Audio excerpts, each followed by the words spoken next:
Hello everyone, আজকে আমি রান্না করব সজনে আলু দিয়ে কাতলা মাছের ঝোল। তাহলে রান্না শুরু করা যাক। প্রথমে ফ্রাই প্যানে মাছ দিয়েছি, কাতল মাছ। এরপর দিয়েছি পেঁয়াজ, কাঁচামরিচ। এখন দিব 1 চামচ হলুদ।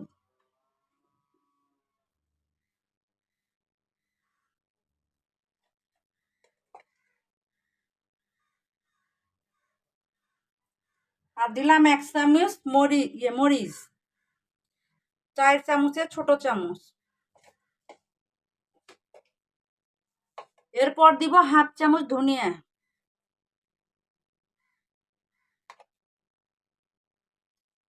এরপর দিব 1/2 চামচ রসুন বাটা, 1/2 চামচ আদা বাটা,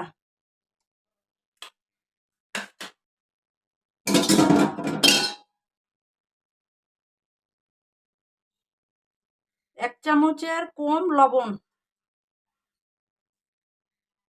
1/2 চামচের কম জিরা গুঁড়া।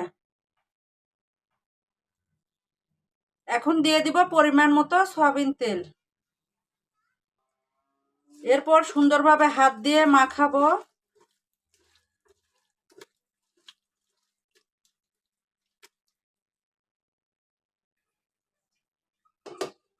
এখন ঢেকে রাখবো কিছুক্ষণের জন্য। ঢাকনিটা উঠিয়ে দেখবো কি অবস্থা। আমি কিন্তু মাছে কোনো পানি দেই নাই, এভাবে কষিয়ে নিব। এভাবে সুন্দরভাবে উঠিয়ে নিব।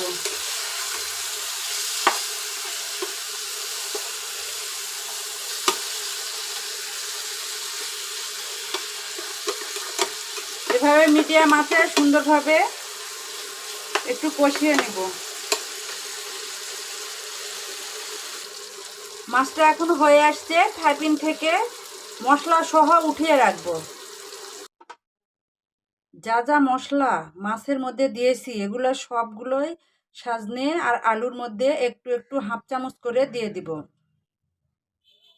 এখানে 1/2 চামচের একটু কম মরিচ গুঁড়ো আছে, 1/2 চামচের কম একটু হলুদ আছে, 1/2 চামচ আদা বাটা, 1/2 চামচ রসুন বাটা আর 1/2 চামচের মতো ধনিয়া আর জিরা গুঁড়া। এগুলো দিয়ে আমি মাখিয়ে নিব।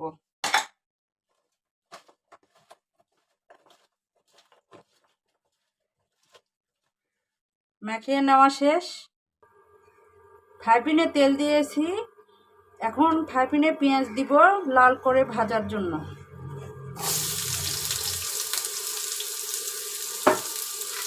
এভাবে সুন্দর করে লাল করে ভেজে নিব।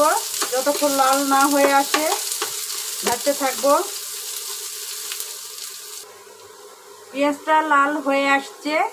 এখন আমি সজনে আলু দিয়ে দিব।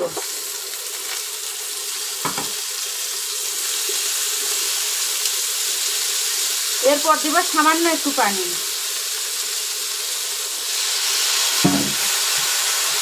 এবার কষিয়ে নেব।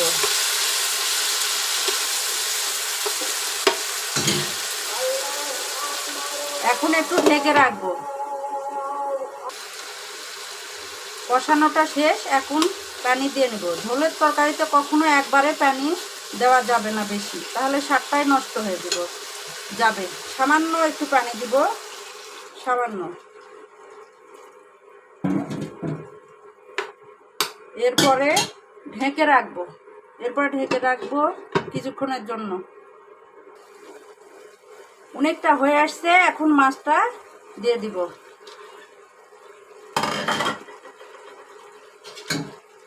এরপর সুন্দরভাবে আরেকটু পানি দিব, দিয়ে ঢেকে রাখবো। কাতলা মাছের ঝোল আমার রেডি। এখন উঠিয়ে নিব। সজনে আলু দিয়ে কাতলা মাছের ঝোল আমার কেমন হয়েছে আপনারা কমেন্ট করে জানাবেন।